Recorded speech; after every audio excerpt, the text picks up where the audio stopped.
दोस्तों नमस्कार। आज मैं आपको इम्पेक्टडॉन पाउडर के बारे में जानकारी देने वाला हूं। लगातार आप लोगों के निवेदन आ रहे थे कि कब्ज और आफरे के केसेस, बारिश हुई, हरा चारा खा रही है गाय भैंसें और कब्ज और आफरे के केसेस बढ़ रहे हैं, तो हमें कोई ऐसे पाउडर के बारे में डिटेल से जानकारी दीजिए जो इनमें काम आता हो। तो वाकई भाई कब्ज और आफरे का आज उस्ताद मैं लेके आया हूं। कुछ इस तरीके का ये पाउडर है, मेहंदी जैसी देखो इसकी सुगंध आ रही है। चूर्ण जो है, नॉर्मल चूर्ण होता है ना हाजमे का, कुछ इस तरीके का आपको देखने मात्र से ही लग रहा है। लेकिन काम क्या है, कब देना चाहिए, कब नहीं देना चाहिए, सबसे इंपॉर्टेंट बात है कि इसको कब नहीं देना चाहिए। अनजाने में कई पशु चिकित्सक, प्रैक्टिशनर, पशुपालक भाई इसको गलत जगह दे करके और अपने पशु का नुकसान कर लेते हैं। वो बातें कौन सी है, सारी बातें आज मैं डीपली आप लोगों से करने वाला हूं। तो देखिए, पहले इसके बारे में नॉर्मल जानकारियां ले लेते हैं, फिर हम विरल जानकारियों की तरफ बढ़ेंगे। नॉर्मल में अगर देखें तो इम्पेक्टडॉन वैट कंपनी का है, आपने यहां देखा वैट्स फार्मा कंपनी का है और सुपर कैथेरिक है, यानी कैथेरिक वर्क जो है वो सुपर करता है। कैथेरिक वर्क मतलब कब्ज और आफरे में शानदार रिजल्ट देता है। कब्ज को निकालने में, बंद को हटाने में ये अच्छा रोल देता है, इसी वजह से इसको सुपर कैथेरिक कहा जाता है। अगर हम बात करें इसके कंटेंट की, तो भाई कंटेंट पूरी तरीके से आयुर्वेदिक फॉर्मूला है। कई चीज़ें मिलाई गई है, जिसमें हरड़ भी है, सनाया भी है, और आप देखें तो सौंठ, सौंफ और कई चीज़ें और भी है जो हमारे एरिया में नहीं मिलती, जबकि कंपनी ने ढूंढ ढूंढ करके और विरल चीज़ें इसमें डाली है ताकि बंद को कंप्लीटली हटाया जा सके इसके लिए। लेकिन इसका जो रोल है ना भाई, पहले वो समझ लीजिए रोल क्या है। एक्चुअली इसको कहाँ कहाँ सही तरीके से इस्तेमाल करना चाहिए। नंबर 1, जब भी किसी पशु को आफरा हो, पेट फूला हुआ हो, वहां इसका इस्तेमाल कर सकते हैं।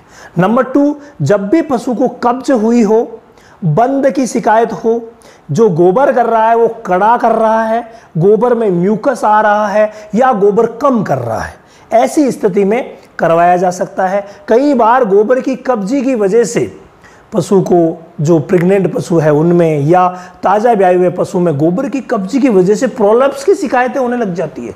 वहाँ अगर इसका इस्तेमाल करवाया जाए तो गोबर लूज हो जाएगा और प्रोलैप्स की शिकायत जो है वो कम हो जाएगी, यानी इनडायरेक्ट वे में प्रोलैप्स में काम करेगा। इसके अलावा इसके जो वर्क है, देखिए यहाँ लिखे हुए हैं, उनको भी मैं एक बार ले लेता हूँ। नंबर 1 वर्क लिखा है इंपेक्शन, यानी ये कहाँ काम करेगा। नंबर 1 ये बंद में काम करेगा, इंपेक्शन में। नंबर 2 है अटोनी ऑफ रूमन, यानी रूमन जो मूवमेंट करता है उसका मूवमेंट रुक गया है, अकड़ गया है, ऐसी स्थिति में इसका इस्तेमाल करवा करके रूमिनल मूवमेंट को बढ़ाया जा सकता है, उसकी कैपेसिटी को बढ़ाया जा सकता है। नंबर 3 है कॉन्स्टिपेशन, यानी कि जो कब्ज की शिकायतें होती है उनमें भी ये गजब का काम करेगा। शुरुआत में आपको पता है कब्ज होती है जो बाद में जाकर के और बंद का रूप ले लेती है, यानी इंफेक्शन का। तो दोनों ही कंडीशन में ये गजब का काम करेगा। इसके अलावा फ्लैचुलेंट, यानी कभी भी गैस भर जाए तो ये काम करेगा। ये इतने इसके नॉर्मल काम है जो कंपनी ने हमें लिख करके दिए हैं। इसके अलावा जब भी इसका इस्तेमाल लिवर टॉनिक और डाइजेस्टिव टॉनिक के साथ किया जाता है, भाई ये गजब का काम करता है डाइजेस्टिव स्टिमुलेट के रूप में, यानी कि भूख बढ़ाने में भी ये अच्छा वर्क करता है। लेकिन वहां पर इसकी जो डोज है उसको कम कर दिया जाता है। बात अगर हम डोज की करें तो कंपनी ने यहां पर साफ लिखा है कि इसका इस्तेमाल 25 से लेकर के 50 ग्राम यहां लिखा है 100 से 200 ग्राम भी दिन में 2 बार दिया जाता है। ये इतना वेरिएशन क्यों, 10 गुना वेरिएशन लगभग कंपनी ने क्यों डाला है कि भाई इसका इस्तेमाल 25 ग्राम भी किया जा सकता है तो इसका इस्तेमाल 200 ग्राम भी सुबह और शाम किया जा सकता है। ये क्यों है, इसके पीछे यही रीजन है। अगर हम इसको डाइजेस्टिव टॉनिक के साथ देते हैं तो 25 से 50 ग्राम दीजिए। इसके अलावा जब भी कब्ज या बंद का केस हो वहां पर इसको 100 से 200 ग्राम BD यानी सुबह और शाम देना होता है। एक अवस्था होती है जिसको हम बोलते हैं इंटेस्टिनल ऑब्स्ट्रक्शन, यानी आंतों में जब घुमाव हो जाता है, ट्विस्टिंग हो जाती है, टेलीस्कोपिंग हो जाती है, उस स्थिति में जब आंतें बंद हो जाती है वहां पर भी इसका रिजल्ट बहुत ही शानदार है। 100 ग्राम सुबह शाम वहां 2 से 3 दिन दिया जाता है और गजब का रिजल्ट देता है। मतलब इंटेस्टिनल ऑब्स्ट्रक्शन में भी ये आंतों में जो रुकावट हुई है उसको खोलने में अच्छा योगदान देता है। पूरी तरीके से तो ये नहीं करता, लेकिन काफ़ी हद तक अपना योगदान इसमें दिखाता है, तो वो भी आप इसमें ऐड कर सकते हैं। अच्छा इसका उपयोग है। अब मैं बात करता हूं कि इसको देना कब नहीं है। ये सबसे बड़ी बात तो यही है कि इसको देना कब नहीं है, तो विशेष ध्यान दीजिएगा। चाहे कब्ज हो, चाहे आफरा हो, चाहे कुछ भी हो, बंद हो, हर स्थिति में आप पहले पेट को हिला करके देख लीजिए। अगर पेट में पानी बोल रहा है, यानी एसिडोसिस या एल्कलोसिस की शिकायत है, वहां पर बड़ा ही सोच समझ करके इस्तेमाल कीजिए, क्योंकि वहां की स्थितियां काफी बदली हुई रहती है। हर एक पीएच स्ट्रिप से जब हम पीएच नोट करते हैं तो हर एक पीएच पर इसका अलग अलग इस्तेमाल होता है, तो उस लपड़े में नहीं पड़ना है। और वहां अगर पानी बोल रहा है तो आप अपने आप को सचेत कर लीजिए, इसका इस्तेमाल सही तरीके से कीजिए, नहीं तो मामला खराब हो जाता है। या ना ही करें तो अच्छा है। वो बात पूरी तरीके से पशु चिकित्सक के ऊपर डिपेंड करती है कि वो किस तरीके से इस केस को हैंडल करते हैं। ये हो गया। इसके अलावा अगर हम बात करें, आयुर्वेदिक मेडिसिन है ये, आपने देख लिया, not for human use, only animal treatment के लिए है।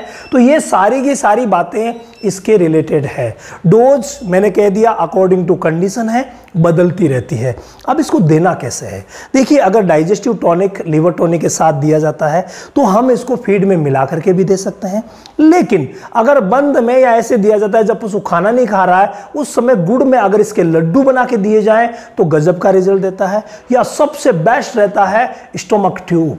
जी हाँ, स्टोमक ट्यूब की मदद से इजीली स्टोमक ट्यूब पास की जाती है और 200 ग्राम ये, साथ में लीवर टॉनिक, डाइजेस्टिव टॉनिक, जितने भी हमें देने हैं भाई, स्टोमक ट्यूब लगा करके लगाया कीमा और डाल दिया जाता है। अगर आपको स्टोमक ट्यूब डालने में या कहीं पर भी कोई दिक्कत आ रही है तो आप हमारा डाइजेस्टिव सिस्टम का कोर्स अटेंड कर सकते हैं।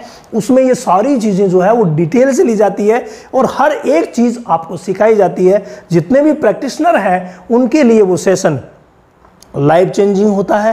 रामावत एनिमल ऐप पर चलता है, तो वहां आप ज्वाइन करके, व्हाट्सएप करके ज्वाइन कर सकते हैं। तो ये सारी की सारी चीज़ें इसके बारे में है। इंडिकेशन मैंने आपको बता ही दिया, पूरा का पूरा आयुर्वेदिक फॉर्मूला है और इसका इस्तेमाल 3 दिन इजीली किया जा सकता है। 3 दिन से ज़्यादा अगर करते हैं तो भाई ये नुकसान भी करता है। कई बार इसका इस्तेमाल हम सेलाइन के साथ करते हैं, यानी कि सेलाइन चढ़ाया जाता है साथ में डबल डोज में, और फिर इसका इस्तेमाल ओरली किया जाता है, गजब का रिजल्ट देता है। कई बार कोई भैंस गाय खाती नहीं है तो भाई पाइप से दे दें, वो तो अच्छा है स्टोमक ट्यूब से, लेकिन बोतल से देने का प्रयास नहीं करना है, क्योंकि वहाँ ड्रेंचिंग की शिकायतें ज़्यादा हो सकती है। ड्रेंचिंग से पशु की मौत भी हो सकती है, यानी दवा अगर ये फेफड़ों में गई तो दिक्कत कर सकती है। तो ऐसे पशुओं में क्या करेंगे, ऐसे पशुओं में एक 10 नंबर की निडल आती है, 10 नंबर की निडल आती है, इंट्रा रूमिनल निडल, जिसका लिंक मैं रामावत एनिमल ऐप पर डाल चुका हूं, वहां से आप उसको मंगवा भी सकते हैं। वो निडल क्या करते हैं, सीधा रूमन में ठोकी जाती है और उस निडल के द्वारा इसका पतला घोल बना करके और आप आराम से 50 ml की सिरिंज की मदद से पेट में पहुंचा सकते हैं और भाई अच्छा रिजल्ट ले सकते हैं। कोई भी बात अगर इम्पैक्टडॉन की आपको पसंद नहीं आई या फिर आपको समझ नहीं आई तो कमेंट जरूर कीजिएगा। अगले वीडियो में मिलेंगे।